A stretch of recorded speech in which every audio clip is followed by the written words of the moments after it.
नमस्कार, मैं रचना सरन सदीनामा में समीक्षाकार लेकर हाजिर हूँ आज दिनांक 29 मई 2021 का संपादकीय। विश्व का इतिहास सदा से रक्त रंजित रहा है। सत्ता का लोभ मानवता पर भारी पड़ा है।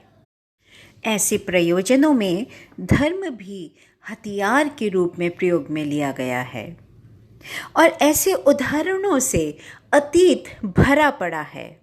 और ऐसा ही एक रक्त रंजित षड्यंत्र अफ्रीका महादेश में भी रचा गया था।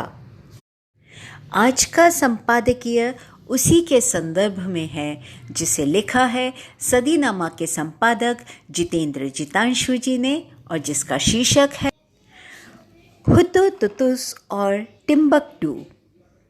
टिम्बकटू शब्द कुछ रहस्यमय सा लगता है। कई बार वो तुतुनखामन जैसा लगता है।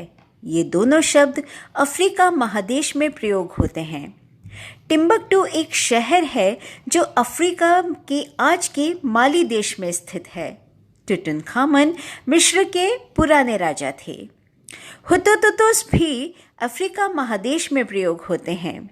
अफ्रीकन देश रवांडा की राजधानी किराली में फ्रांस के राष्ट्रपति ने 8 लाख तुतु संप्रदाय के लोगों की हत्या में फ्रांस की भागीदारी के लिए माफ़ी मांगी है, जिनकी हत्या हुतु संप्रदाय और हुतु राष्ट्रपति के उकसाने पर हुई थी।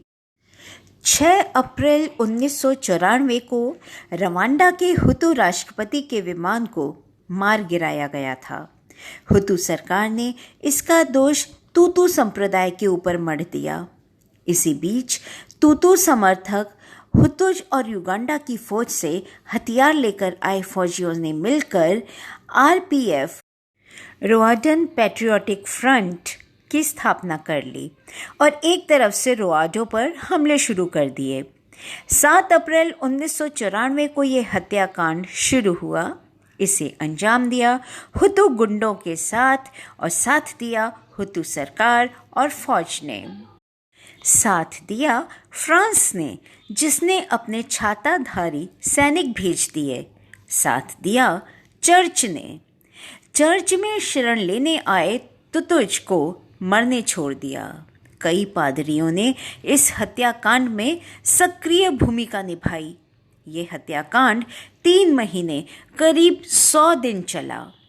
फ्रांस इस हत्याकांड को रोक सकता था, जिसके लिए अब आकर फ्रांस राष्ट्रपति को माफ़ी मांगनी पड़ी है।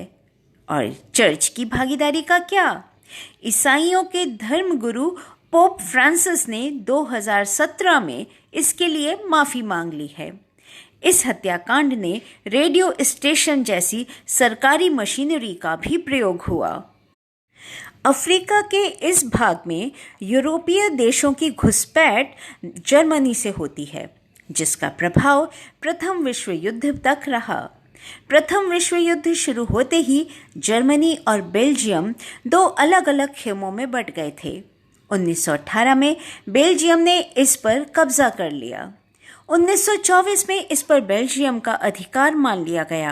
अब बेल्जियम के पास 2 देश थे, बेल्जियम कांगो और बेल्जियम उरुंडी। इन दोनों देशों की व्यवस्थाएं अलग अलग थीं। कांगो बेल्जियम से संचालित होता था और उरुंडी बेल्जियम स्थानीय व्यवस्था से। इस व्यवस्था में 2 बड़े जातिगत समूह थे, हुतु और तुतुस। 1933 में बेल्जियम ने पहचान पत्र बनवा दिए, जिन पर लिखा होता था उनकी जाति का नाम। इस विभाजन के बीच से मुक्ति 1994 में आकर खत्म हो पाई। आज कांगो का नाम जायर है और उरुंडी का नाम रवांडा। आखिर ये हत्याकांड क्यों और कैसे रुका? आरपीएफ ने अपने हमले तेज कर दिए और रवांडा की फौज को हराते हुए राजधानी पर कब्जा कर लिया। ये एक बहुजातिक सरकार का गठन किया, जिसका राष्ट्रपति हुतु और उपराष्ट्रपति एक तुतु को बनाया गया। सन 2000 में सरकार में परिवर्तन हुआ और पहले के उपराष्ट्रपति पोल कगामी, जो एक तुतुस हैं, आज वहां के राष्ट्रपति हैं। मई 2019 में रवांडा के साथ अपने संबंधों को सुधारने के लिए फ्रांस के राष्ट्रपति ने एक कमेटी बनाई और उसको ये जिम्मेदारी दी गई कि 1994 के हत्याकांड में फ्रांस की भागीदारी का पता लगाया जाए। इस कमेटी ने तमाम दस्तावेजों के आधार पर रिपोर्ट बनाई और मार्च में सरकार को सौंप दिया। हत्याकांड में भाग लेने वाले पड़ोसी देशों में जा छुपे हैं। रवांडा सरकार की कमेटी की रिपोर्ट भी जनता तक पहुंचेगी। आमीन। जितेंद्र जितांशु, 29 मई 2021। तो दोस्तों, ये था आज का संपादकीय हुतु, तुतुस और टिम्बकटू।